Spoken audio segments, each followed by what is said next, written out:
Hello and welcome.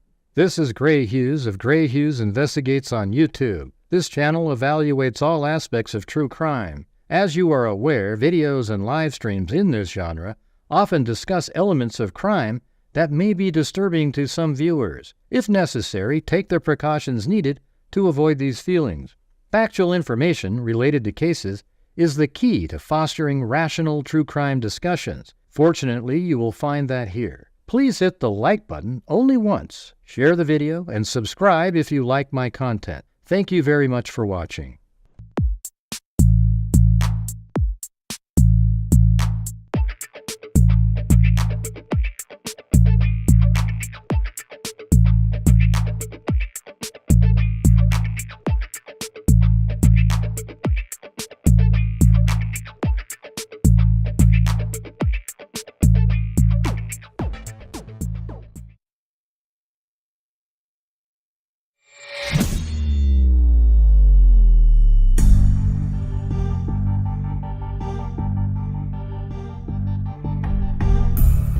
What's going on? Man, there's only 30 people. I don't even know if I'm going to do this. I can't do it with 30 people watching. Nobody will see it. Maybe I should make a video instead. Wow, that's amazing. 31 viewers. We're going to have to maybe... I'll just make a video and post it or something. I don't know. If you guys want to go out and share really quick, I don't know what the hell's going on again, but... 45. I went out and purchased the Affidavit.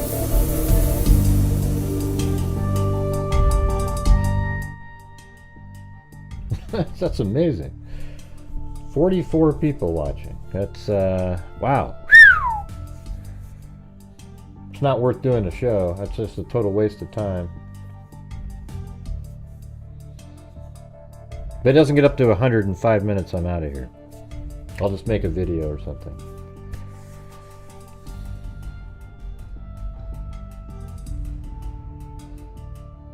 Yeah, I've got, well, I mean, I just went and purchased the documents myself.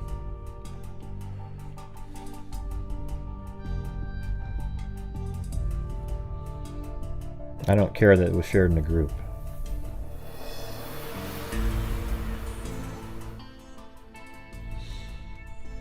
Alright, anyways, let's just do it. Screw it. God, it's ridiculous. 70 people. You have 130,000 subscribers, and only 70 are aware that you're doing a show. Because I should have this attitude. It freaking sucks. Okay? I mean, you got these other clowns that get 3,000 people watching doing garbage. Alright? Yeah.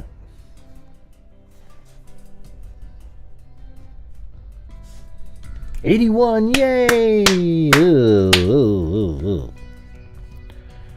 Right, and it probably doesn't even show that I'm live either, right? When you look at my icon, I bet.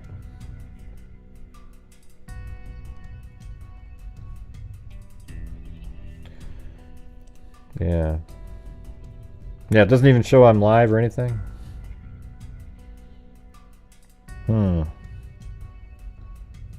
Well, can you guys go out and share it then really quick while I sit here and wait?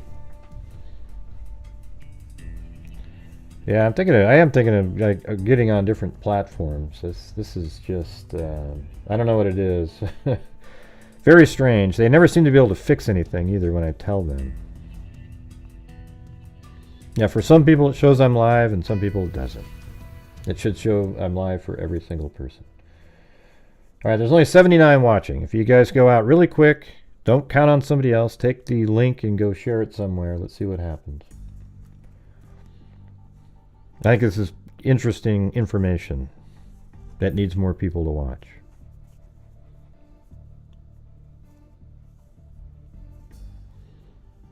Yeah, the YouTube doesn't believe you when you tell them your notifications are screwed up.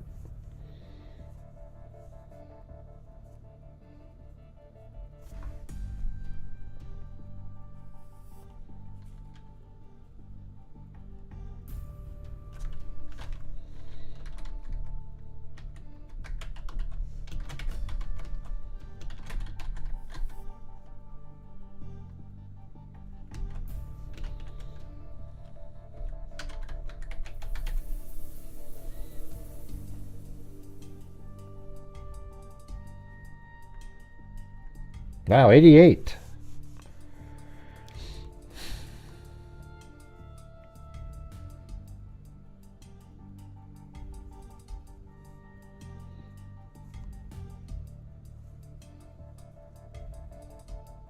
Well, thanks, Pixie Blue. You see me live. Okay, whatever. Screwed up. Anyways, this is the affidavit for Tiffany Adams, and I ordered the other ones. I was going to order all 4, but I ordered the other 4 now because it seemed like they'd be different because of the way they're worded, where it mentions Tiffany Adams a whole bunch of times. And it seems like that would be different for the other ones, so the other ones should be here shortly. Let's see.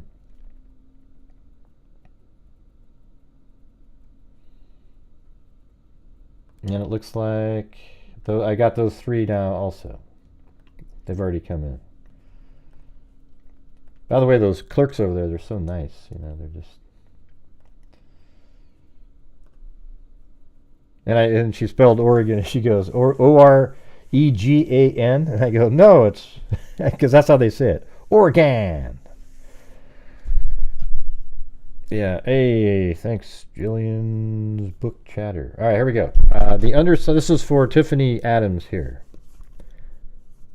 The undersigned of lawful age being first duly sworn upon oath deposes and states as follows. I am Special Agent Jason Ott of the Oklahoma State Bureau of Investigation.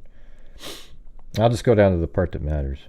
On Saturday, March 30th, 2024, the Texas County Sheriff Office requested Oklahoma State Bureau of Investigation, OSBI, investigative services with the suspicious disappearance of Veronica Butler, 27, and Jilian Kelley, 39, from rural Texas. What I did read earlier makes it even seem worse in terms of Jillian's death. I mean, it's ridiculous. Butler and Kelley were traveling to Oklahoma, Texas County, after their vehicle was found abandoned near Highway 95 and Road L. This is when the investigation began. South of Eckhart, Kansas, Butler and Kelley were traveling to Oklahoma from Hugoton, Kansas. Interviews were conducted related to their disappearance, and it was discovered that Butler was in a problematic custody battle, we knew that, with Tiffany Adams for the custody of Butler's 2 children. The father of those children was Wrangler Rickman, Adams' son.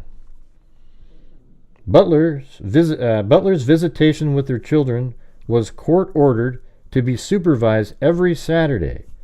Adams had a particular person she preferred. So Adams also, I guess there's like 2 supervisors, one from each side, I guess. I don't know, but anyways. The court ordered Adams to pay, okay, so it was, Adams had a particular person she preferred to supervise those visitations, and that was Cheryl Brune. The court ordered Adams to pay Brune to supervise visits if that was who she wanted to be present. Otherwise, Butler was to choose and pay for a person to supervise.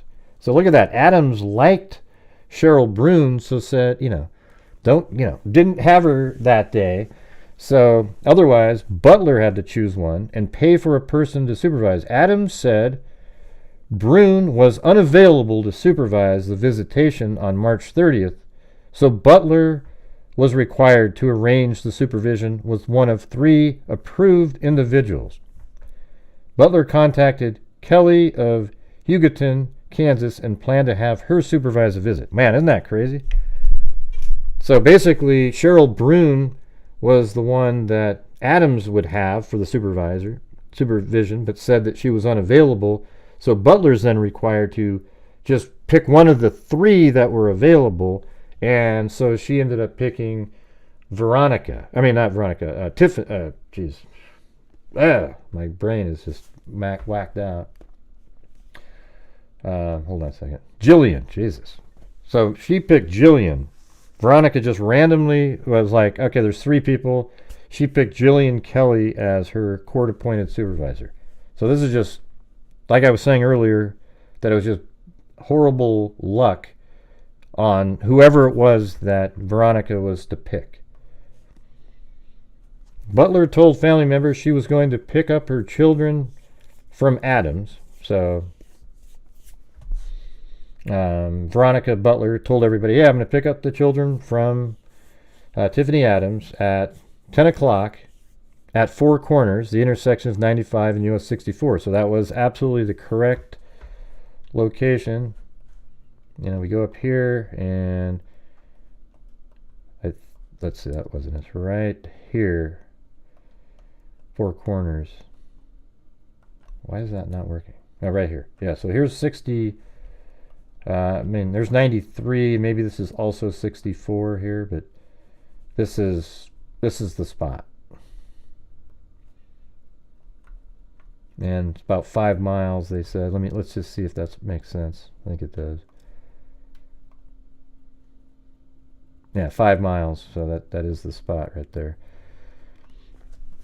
So Butler told family members she was going to pick up her children from Adams at 10 a.m. at Four Corners at the intersections 95 and US 64 West, a location in Texas County, Oklahoma. Butler and Kelley left Hugoton, Kansas, and traveled to Highway 95 and Road L about 5 miles north of Four Corners. Butler and Kelley arrived at that location at approximately 9:40. Butler planned to bring her daughter to a birthday party, but after they did not arrive, the family began looking for Butler. Melissa and Joey Padilla, who were Butler's family members, located Butler's abandoned vehicle just west of the intersection of Highway 95 and Road L. The Padillas then contacted law enforcement at 12:09 p.m., so just not too long after, 2 hours later. An examination of the vehicle and area surrounding the vehicle found evidence of a severe injury. Blood was found on the roadway and edge of the roadway. Now that could be that they were dragged out of the vehicle from there or they were killed there. Butler's glasses were also found in the roadway, south of the vehicle, near a broken hammer. A pistol magazine was found inside Kelley's purse at the scene, but no pistol was found. So I'm wondering if Kelley, a pistol magazine was found inside Kelley's purse. So Kelley was probably armed, just like I was telling you guys. And then they took her gun, perhaps. I don't know if it was, it'd be really stupid to put your own magazine in one of the victims' purses. So I'm wondering if they used Kelley's gun to kill them. I haven't read the whole document. And then discarded the gun somewhere, but the bullets would be, forensically not one of the ones that they owned, the killers, right? Wow, well, we got up to 2:15. That's not too bad so far.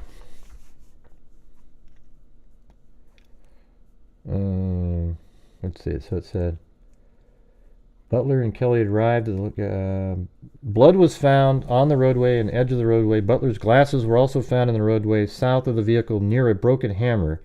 A pistol magazine was found inside Kelley's purse at the scene, but no pistol was found.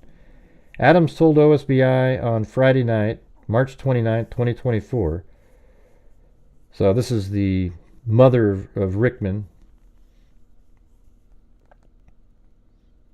OSBI on Friday night, March 29, 24, and Butler's children, Adams told OSBI on Friday night, Rickman and Butler's children stayed the night with Barrett and Lacey Cook. Now, I don't know if that's the daughter of Cora, as we were told, I don't know. Adams said she planned to pick them up that morning before visitation. So Adams was supposed to pick them up before visitation. Adams said she called Butler at 9, so actually called the victim at 9 o'clock to confirm the meeting, and Butler told Adams something came up. So Butler told Adams something came up and she was not going to make it. God, this is such a stupid story that she invented. Butler's phone records confirmed the call occurred. However, at the time of the call, Butler was in Hugoton, Kansas, in the process of picking Kelley up to meet Adams. So that wasn't true what Adams told the investigators, she said, oh yeah, she said she couldn't make it. That's what a load of crap.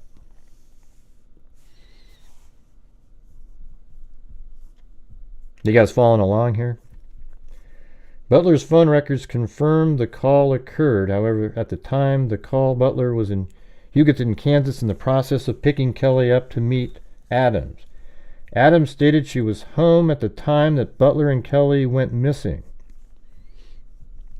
Adams picked the children up before noon. So let's see, Adams stated, this is the grandmother. She was at home at that time. Let's see, hold on. Adams stated she was home at the time the Butlers and Kelley went missing. So because she wasn't supposed to meet that.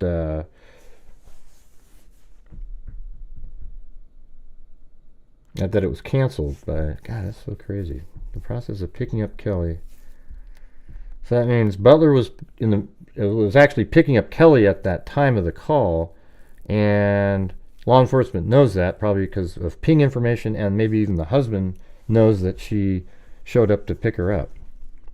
OSBI interviewed Brune, and this is the people that were babysitting the kids, and she said she was available. Oh wait, no, not Brune. Brune is the lady up here, the regular supervisor. See right up here? Adams had a particular person she preferred to supervise those visitations, and that was Cheryl Brune. So they're like friends, probably, right? So she wouldn't want her to be involved in this. So the OSBI interviewed that person, Brune, and she said she was available to supervise the visit that day, but Adams told her she was available, right? But Adams told her to take a couple of weeks off from the visitation so Adams could question the children to how Butler's approved visitation supervisors were. Butler and Kelley's phone records indicated, so Butler and Kelley, the two victims, phone records indicated their devices were actively sending signals to their carriers until approximately 9:42. So that's right when their car was stopped. They must have had their phones broken or something. After which the devices were no longer seen on the networks and stopped transmitting. Neither phone was found at the scene or within the vehicle, and they are currently missing. Adams was the last known person to communicate with Butler and was scheduled to meet Butler and Kelley for visitation at 10 a.m. at that Four Corners. Man, this is insane. Through the child custody case records, recordings were obtained where Rickman discussed death threats by Adams and Adams' boyfriend, Tad Cullen. Let's see, through child custody case records, through child custody case, records were obtained where Rickman discussed death threats by Adams. So wow, her own son was discussing death threats by Adams and Adams' boyfriend, Tad Cullen. The custody battle began on February of 2019 with many hearings and court appearances on March 18, 2024, and March 20, 2024. Motions were filed requesting extended visitation for Butler. See, this is where, the grandmother, put on, I think that's where she got paranoid. That was her stressor, Tiffany Adams right here. But it's weird. So Wrangler Rickman, he was saying that he was getting death threats as well. That's wild. Butler's attorney informed OSBI that Butler was likely to receive unsupervised visitation. All right. Let's see. A hearing was scheduled to occur on April 17, 2024. Butler's attorney informed OSBI that Butler was likely to receive unsupervised visitation with their children at that hearing. Wow, especially since the father is now in drug rehab. At times, Adams refused to let Rickman have his children, even though Rickman had legal custody of them. Wow, it sort of paints a little different light on Wrangler Rickman. Law enforcement previously responded to a call for service where Adams refused to give Rickman his children. Reportedly, the officer told Rickman he believed the children were better off in Adams' care. Reportedly, the officer told Rickman... What? An officer? Law enforcement previously responded to a call for service where Adams refused to give Rickman his children. Reportedly, the officer told Rickman he believed the children were better off with Adams. Jeez, that's not any business of an officer to say anything like that. Rickman's grandmother, Debbie Knox Davis, reported that in mid to late February 2024, Rickman told her they didn't have to worry about the custody battle much longer because Adams had it under control, that Adams knew the path the judge walked to work, and we will take out Veronica at drop-off. Wow, Jesus. Rickman told her that they didn't have to worry about custody battle much longer because Adams had it under control. This is in February. That Adams knew the path the judge walked to work, and we will take out Veronica at drop-off. Jeez. Rickman was confirmed to be in rehabilitation facility in Oklahoma City, Oklahoma at the time of the disappearance. The children remain in the custody of Adams at that time, right? Rickman denied having that conversation with Knox. When was Knox? I don't remember that. Rickman denied having that conversation with... All right. Rickman's grandmother, Debbie Knox Davis, reported that in mid to late February 2024, Rickman told her they didn't... Oh, Rickman told her. Oh, that makes him sound bad now. Okay, you got to keep track of everything. Rickman, the father of the two kids, told her they didn't have to worry about custody battle much longer because Adams had it under control, meaning his mother, that Adams knew the path the judge walked to work and will take out Veronica at drop-off. Rickman was confirmed to be in rehabilitation facility in Oklahoma City at the time of the disappearance. The children remain in the custody of Adams. Rickman denied having the conversation with Knox. And Rickman's grandmother, Debbie Knox, I bet you that is Tiffany's mom, and they're trying to throw Rickman under the bus to get custody of those two kids. Maybe. On April 1st, 2024, OSBI agents obtained search warrant for Adams' cellular phone. Agents performed an extraction on the device. Information gained from the device included web searches for taser, pain level, gun shops, prepared cellular phones, and how to get someone out of their house. On April 3rd, 2024, OSBI interviewed CW, age 16 years. And by the way, you guys, if you're out there and you can help support the channel, allows us to keep doing all this stuff, that'd be great. We started off the show with a massive lull. All right, so that'd be great. Thank you. Butler was protecting her children. Let me start that part again. On April 3rd, 2024, OSBI interviewed CW, age 16 years. CW is the daughter of Cora Toombley and Kobe White. Okay, so this is... And Cora is married. This is who people were saying were babysitters. Cora is married to Cole Toombley. CW stated that she had overheard a group conversation related to Butler not protecting her children and from her brother, all in reference to a sexual abuse allegation. Right, that was something it's weird how much all of us knew about all this stuff. Isn't that weird? CW advised that she was told by Cora that Adams, Cora, Cole, and Paul Grice were involved in the death of Butler. Well, who's Paul Grice? We know about Cora. We know about Adams, Cole, but we don't know Paul Grice. were involved in the deaths of Butler and Kelley. She stated that Adams had provided burner phones to use so they could communicate with using their personal devices. CW saw 2 burner phones charging on Cora's nightstand in her bedroom. CW described Cora, Cole, Adams, Golem, Paul Grice as being part of an anti-government group that had a religious affiliation. Through OSBI investigation, it was learned that they call their group God's Misfits. Jesus.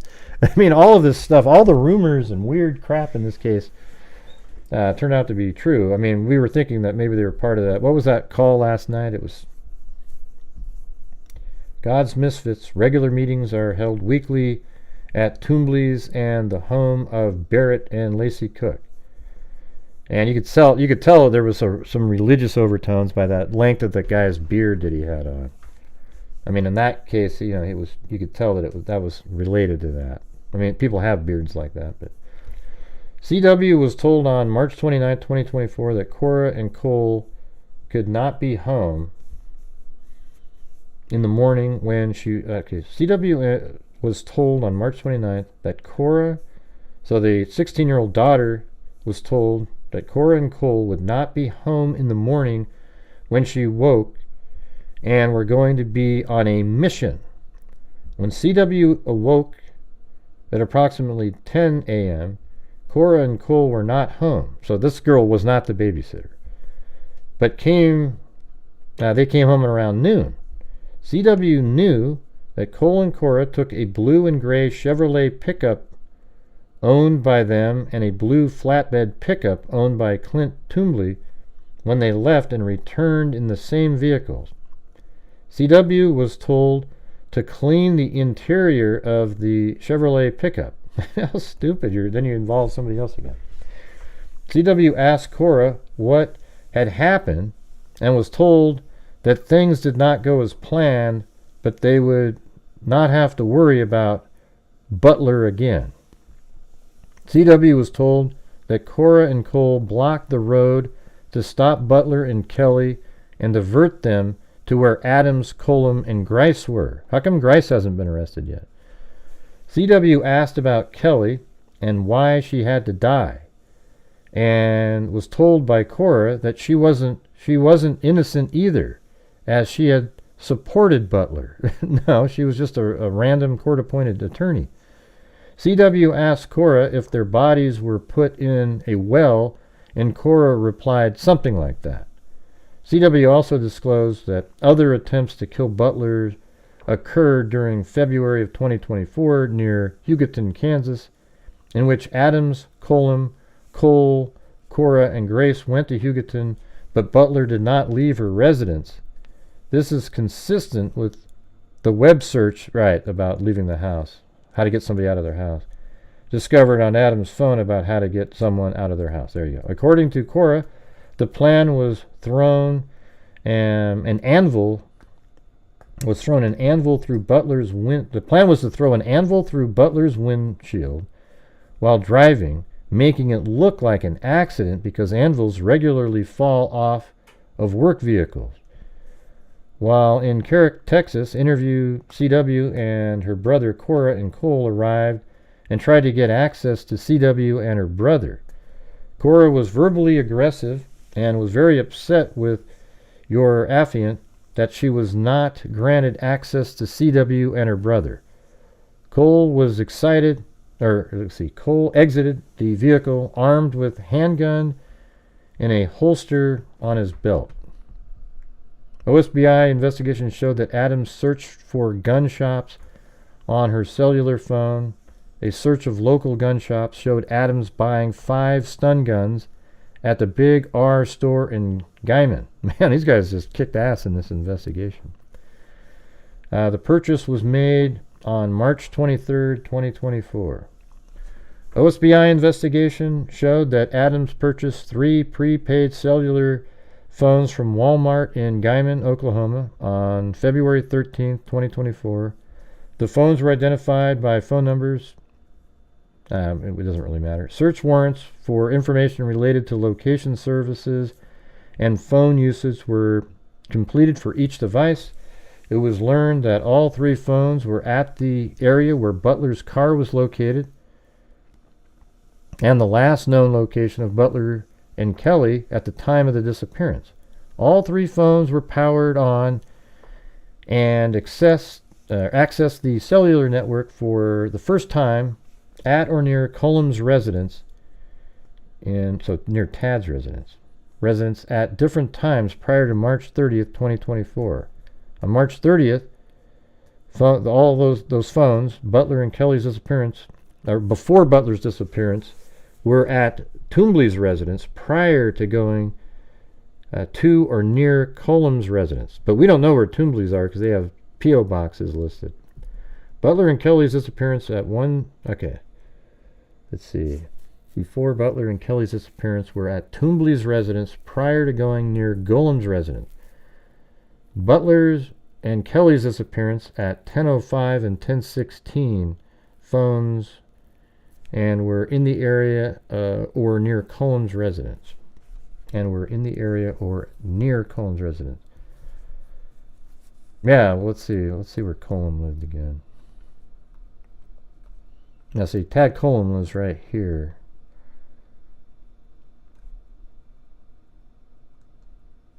I wonder if that's the location where they put them, near his place. After Butler and Kelley's disappearance on March 30th, between 10:16 and 10:35, it was determined that these 2 different phone numbers, were at a property owned by Jamie Beasley. Oh, jeez. Below a dam. We'll definitely look that. Hold on a second. Let's do that. Hold on a second. Ding, ding, ding. I'm going to do a search right here. Jamie Beasley.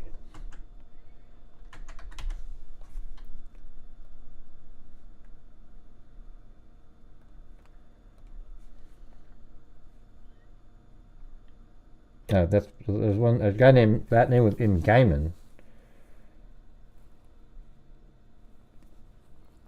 Below a dam in the pasture where fresh dirt was located by Urafian. Concrete was moved from a location near Beasley's residence, 150 to 200 yards below the dam, where it was discovered that a hole had been dug and filled back in and then covered with hay. The location where Butler and Kelley's disappeared from and where Butler's vehicle was located is approximately 8.5 miles away from the location below the dam on Beasley's property, giving drive time from the location of where Butler's vehicle was located in Beasley's property well within the 34 minutes between the time Butler and Kelley's phone transmission and prepaid phones arriving at the dam on Beasley's property. All prepaid phones stopped transmitting on the property on March 30th, 2024 at locations near Toombley's residence. And so she was charged with first-degree murder twice, kidnapping twice, and conspiracy. I wonder if this is him right here. Let's see. I mean, Guyman is the location where the warrants were. Just want to see where his address is.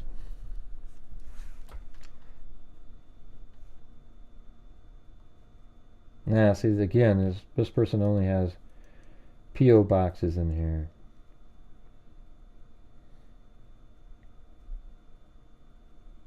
Let me see if maybe this is it. That's probably something they did as a clan or whatever.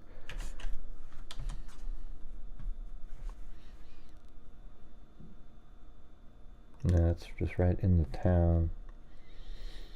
I don't know. Maybe there's a different Beasley.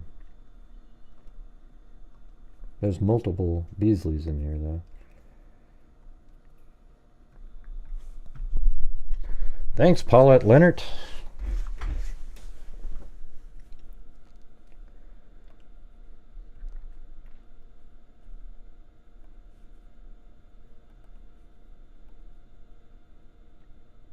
I'm going to pick out one of the not Adams, but one of the Tombleys. There should be almost identical. Let's see if it's similar.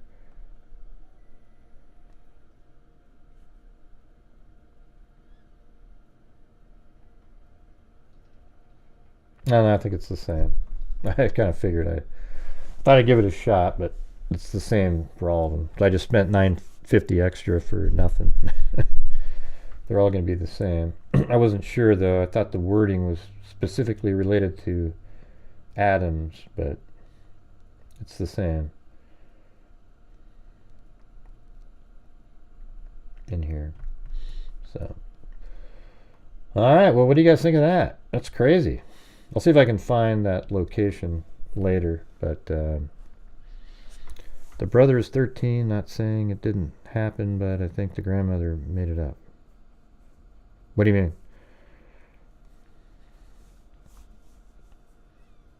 This is what happens when the brother of the mother inappropriately abused the children. Let's see. What's happened when the brother... I don't think so, Harley. I think it's more complicated than what you're saying there. Given the mentality of the grandmother, who the hell knows what reality is at this point. But anyways, there you go, everybody. I hope that made some sense. The cell phones were located in different areas. I might make a video on it and just put it out there so it's easier to understand, but that's it. All right, well, thank you guys for being here, and those of you who thought me worthy of supporting today, I appreciate it. Thank you, Pixie Blue, Jillian's Book Chatter, and Paulette Leonard. Thank you very much.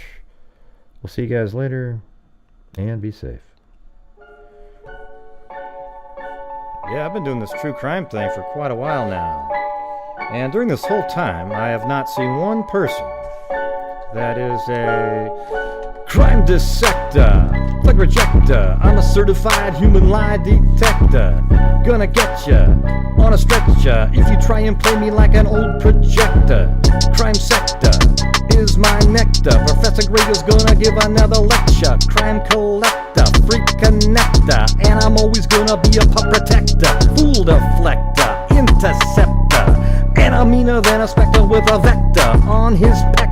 With all respect, y'all, just remember I've a temple fucking check ya. I have no agenda, I'm no pretender, and I'll serve it to you straight without the blender. And in the end, I'm gonna send ya on a mission to reveal the true offender. Yeah, so I'll just get right back to work. All right, everybody? Talk to you later.